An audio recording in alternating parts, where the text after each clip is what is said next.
everybody, and welcome back to my channel. And today we're going to be talking about the International Day of People with Disabilities, hashtag nothing about us without us. And the theme for this year's celebration is Not All Disabilities Are Visible. It is an annual celebration of people with disabilities. It focuses on spreading the awareness and understanding of people that have disabilities that are not immediately obvious, such as mental illness, chronic pain, fatigue, hearing impairments, diabetes, traumatic brain injuries, neurological conditions, learning disabilities and differences, and cognitive dysfunction.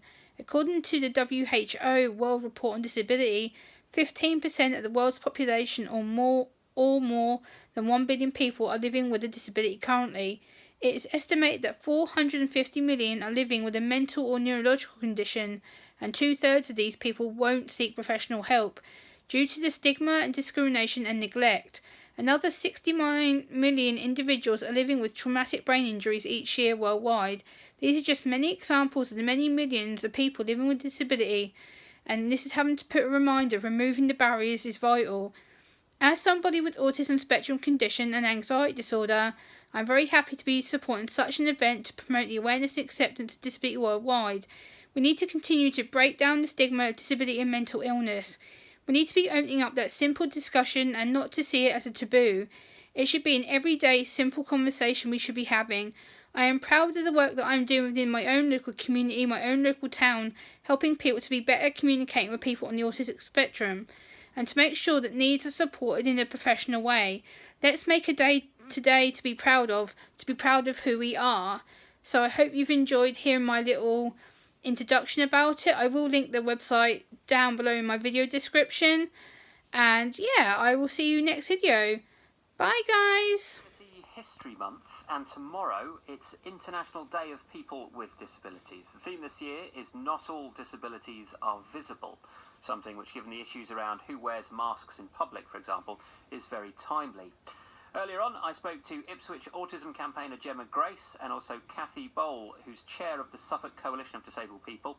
She's also a long-time activist and chairs a national organisation lobbying for changes in the law. I started by suggesting to Kathy the debate about visible and non-visible disabilities was vital during the current situation. An interesting point there, Gemma, because we've spoken before about how you manage anxiety, and you recognise it building up in a way, and that you have coping strategies. For people experiencing quite high levels of anxiety for the first time, they don't have that, and how they feel and the kind of suddenness of how they feel can be quite a surprise.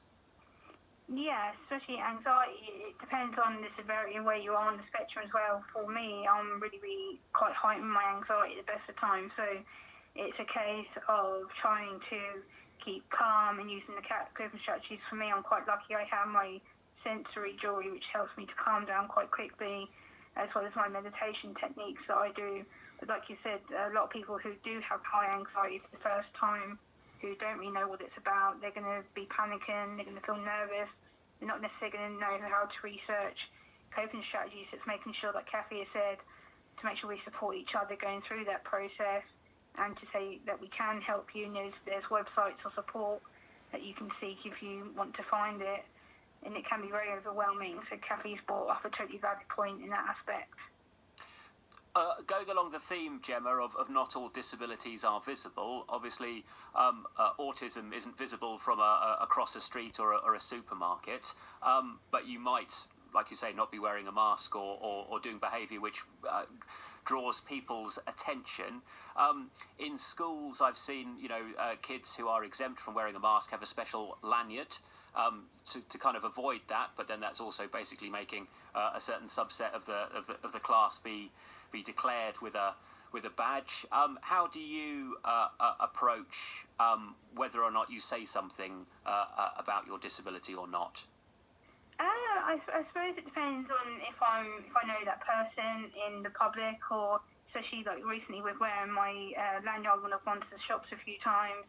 A lot of people will ask me a question. They'll be like, "Oh, what does that badge mean? Can you explain why you have got it on?" I'm like, "Well, I have a hidden disability which makes it hard for me to communicate, and because of my sensory issues, my height and anxiety, I can't wear the mask because it provokes me. So therefore, I wear the lanyard to help keep myself calm, so I don't get overworked or overstressed." So going out in the you're quite public. happy wearing something to kind of show that? Yes, I am. Yeah, very much. Kathy, one of the interesting things, and I've seen conversations about this on